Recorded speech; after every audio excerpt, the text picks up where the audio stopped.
Funny, kilig na kilig. 2016 pa pala, magkasama sina Kim at Paulo. Meant to be nga ba?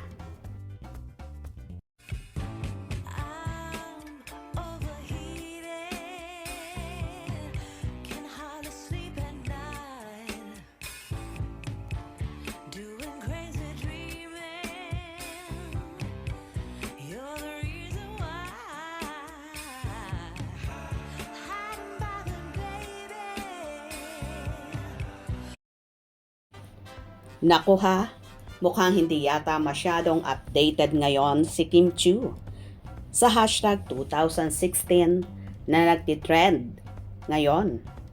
Maraming mga celebrity, netizen ang nagpo-post ng kanilang photos from that year kung saan ay hindi pa buo ang algorithm at mas simplified pa rin ang social media life.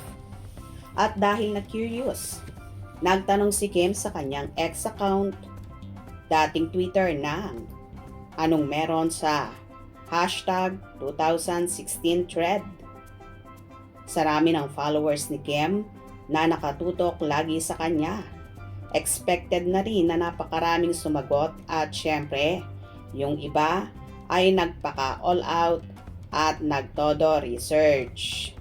At nakakatuwa lang naman ang hatid na good vibes noon sa netizens, lalo na sa Kim Pao fans dahil may nahalukay nga silang tungkol sa 2016. Una, nakita nila na 2016 pa lang pala ay nagkakasama na sina Kim at Paulo.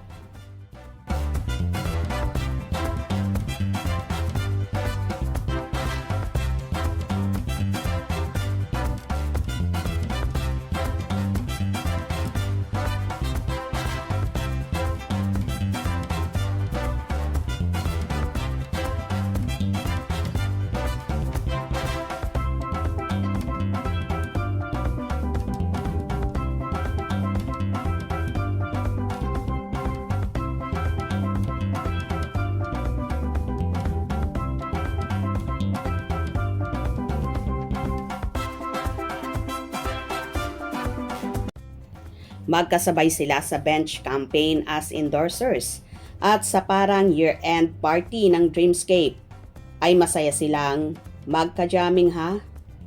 Kaya para sa mga Kim Pao noon pa man, meant to be na raw ang dalawa, kaya naman inuudyukan nila si Kim na maglabas ng sarili niyang throwback version ng 2016. Tagalog muna yan. Tagalog muna yan. Lasing-lasing.